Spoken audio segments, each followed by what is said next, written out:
Hello and welcome back to the Just As I Am podcast. It's your host as always, Nicole, and today we are going to be talking about a lady who knows how to take care of business. We are going to talk about Deborah, so stay tuned.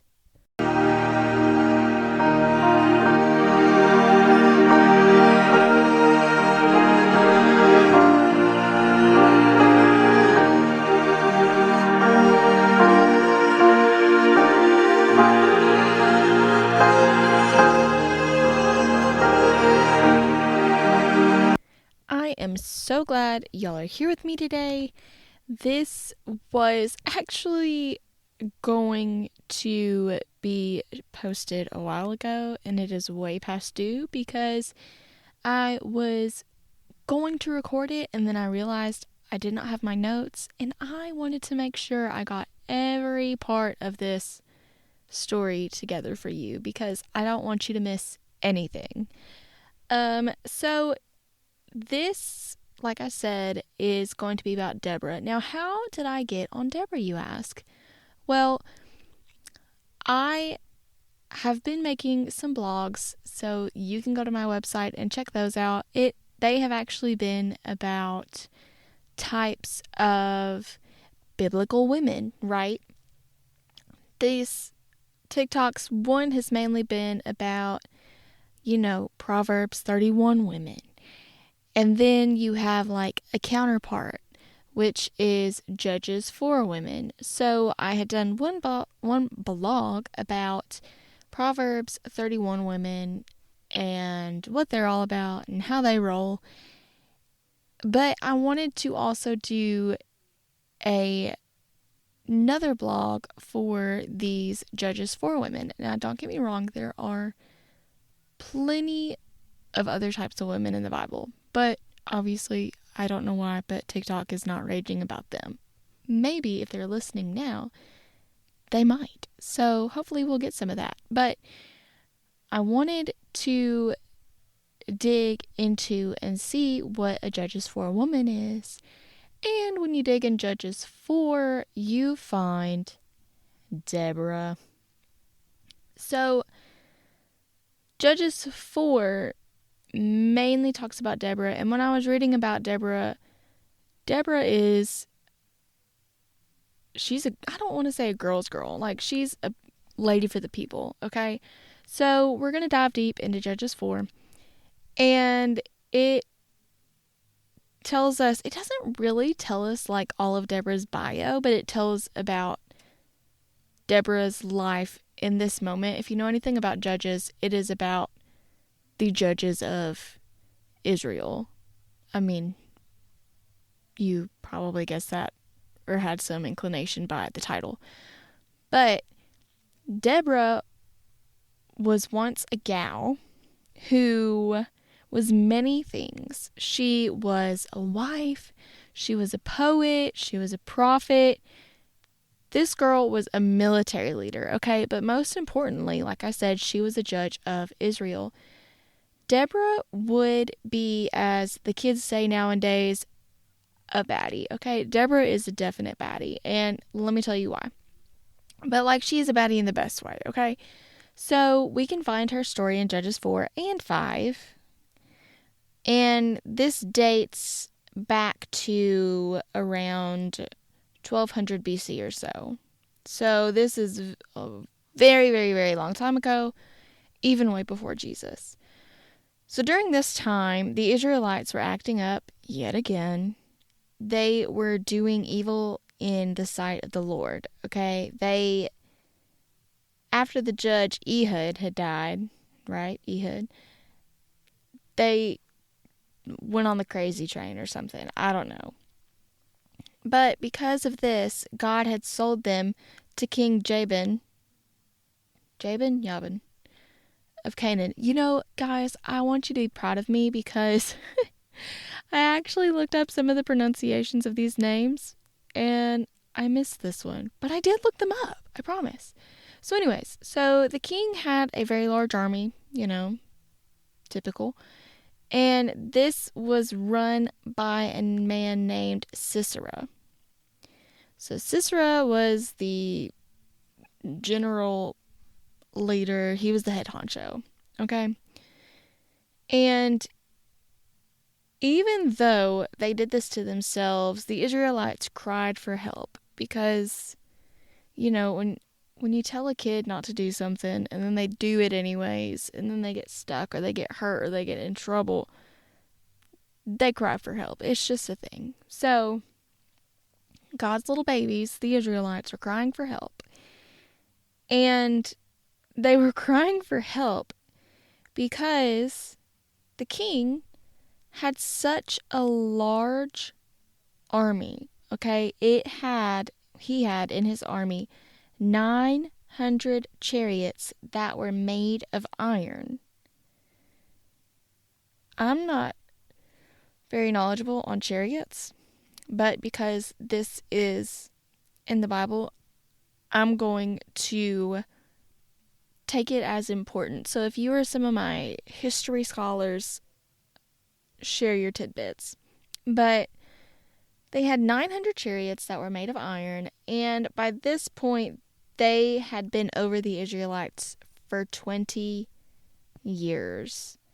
So God didn't just put them in timeout for a few minutes. He put them in timeout for 20 years. So you would think they would learn their lesson, but they just can't. I don't know. They're the bad children. I don't know. But anyways, so the children who just don't get it. So in comes our girl, Deborah. Okay?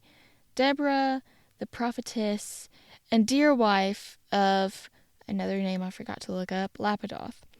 Now, Deborah, doing her judge duties, she liked to sit under a tree and let the people come to her and settle disputes. Okay? Think of her as the judge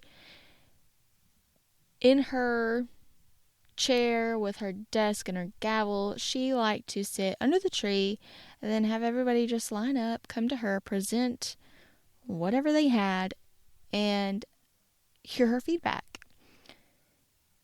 She was wonderful at settling disputes. So when we get to verse 6, she summons Barak. Okay? Summons Barak, and he comes, and she tells him, "Aren't you listening?" And I want you to picture this in your head with complete sass. I mean, hand gestures, head tilt, shoulder shrug. Just, are you even listening? "Didn't the Lord, the God of Israel, command you to deploy the troops on Mount Tabor, Lord, and take with you 10,000 men?" So, Deborah, being our girl, appointed by God, judge of Israel, goes to Barak and says, I guess she's a woman living in a man's world. She goes to him. She says, "For real, dude, did you not hear him? He literally told you plain as day. This is what he wants. Go do it." So, Deborah also tells him, just side note, she lets him know that she is going to lure Sisera's commander of Jabin's army and his doodads, chariots and all, whatever, and hand him over to you. So Barak is like, "Okay, cool, but only if you come with me, because if you're not going, I'm not going." I feel like we do this a lot even nowadays. We ask our friends if they're going to the party or the potluck or whatever, and, "Well, I'm not going if you're not going. If you're not going, I'm not going. It's just not happening. But if you go, I'll go." Right? Right. So he tells her, "If you go, I'll go, but if you don't go, I'm not going." To which Deborah is like, "Works for me. Let's go. Let's do it." But, side note here, just so you know, you aren't going to get any of the cred because it's going to go to a woman. So whatever credit comes from this battle, this whatever, you're not going to get anything. But a woman will. Just heads up. Just so you know. So both of them leave with the 10,000 people. And at this point, Sisera has figured that out, that they are coming. So he sends his troops in their fancy iron chariots. And Deborah comes in, and she is being the hype man that she is. And she says, go. God has already given Sisera to you. What's that term? Pop off? Whatever, girl. Anyways, it's Deborah, yes. So they're off, and they take out every single one of Sisera's soldiers. Each of them fell to a sword. Now, here's the thing. Another thing that is not noted, a chariot. Does a chariot, teacher question, school question for you children, is a chariot going to do better on flat land or land with dimension? Go ahead, think about it, give me your answer.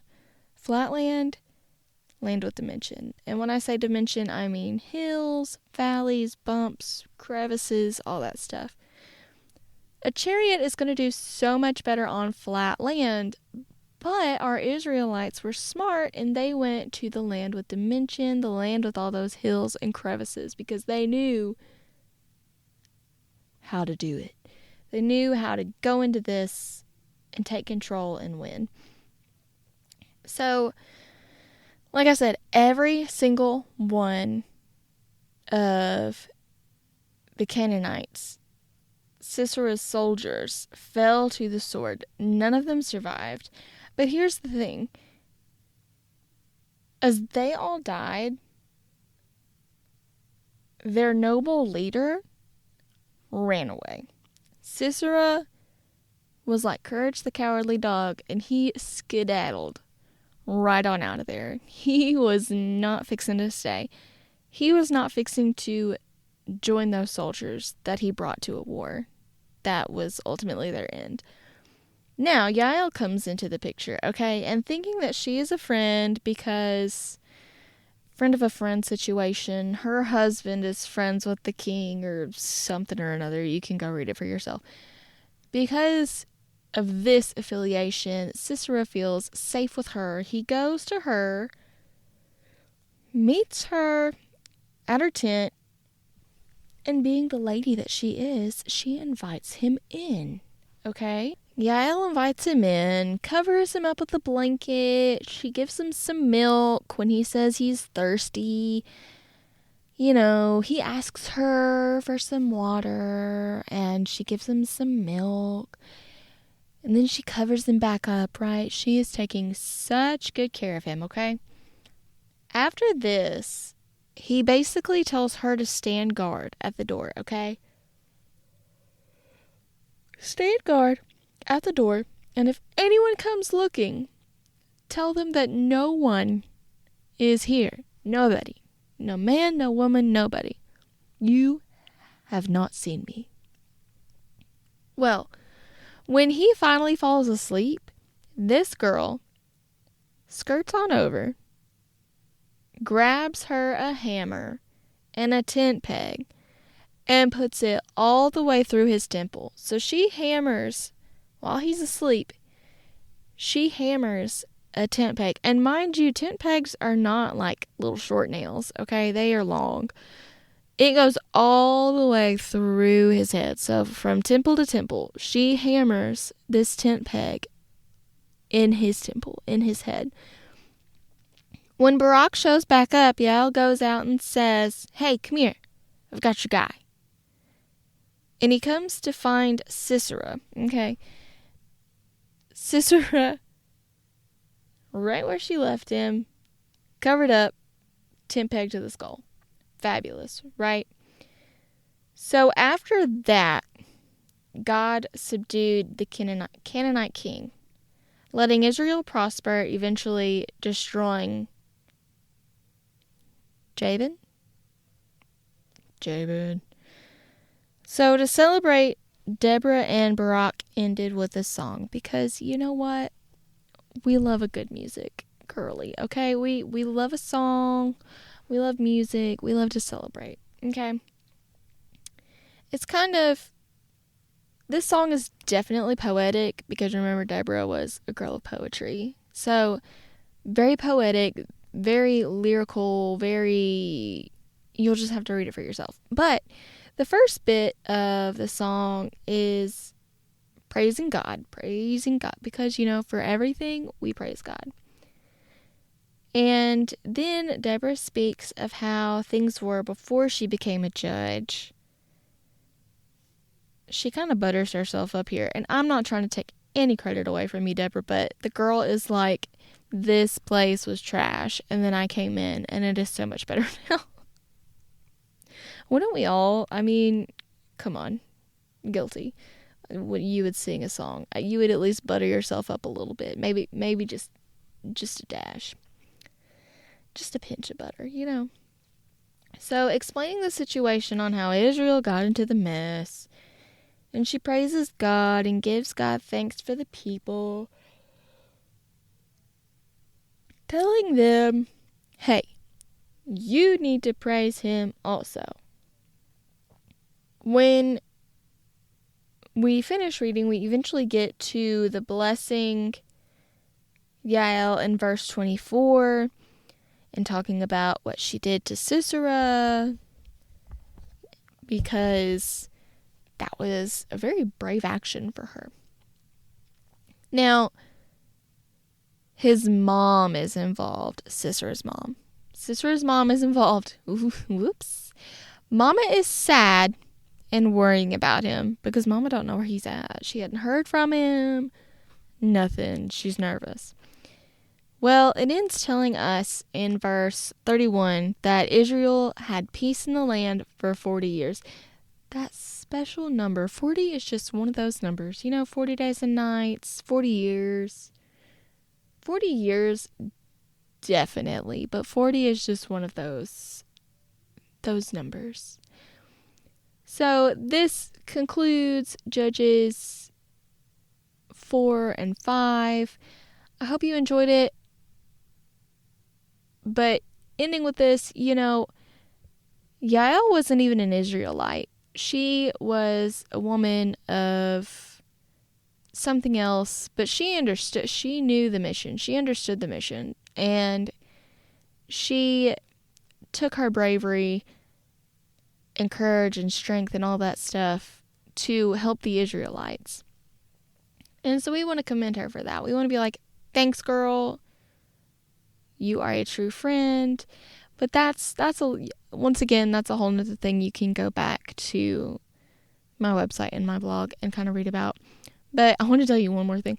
So I was trying to finish my notes, and I had set my water bottle down in my bag just to make sure I had it for the next day, or just put it where I knew where it was. And I woke up and discovered that it leaked, and it leaked all in my notebook. And I got very, very scared and upset that it had messed all of my notes up and everything. But you know what? It didn't. My notebook survived. It is now dry, and now I can get going on the next episode, which I think is going to be the last episode of this season. And we're going to end it with a bang. I'm going to give you a sneak peek. Not really a sneak peek, but it's going to be about the Christmas story. And I am so thankful. I love sharing stories with you from the Bible and just in life in general. And I just want to say thank you to everyone who has listened to this podcast. I actually got some of the stats from the podcast this year, and a lot of people from my own city, friends and family and stuff, were the main listeners, but it showed from like other states and other countries, and I was just wowed to see how far and which places on the globe that it covered. It covered like Germany, Canada, hold on, let me see. Germany, Canada, the US, of course, and India and the Netherlands. I was so wowed by that, and I just thought that was some of the coolest stuff. So if you're listening from a different city than what I am in, or even a different state or country, wow, you were awesome. I don't know how you found me, but I'm so grateful for you. And I would love for you to go find me on my Instagram or on my website and message me and tell me where you're listening from. That would be awesome. Or even my Facebook page, because I will definitely be sharing this episode.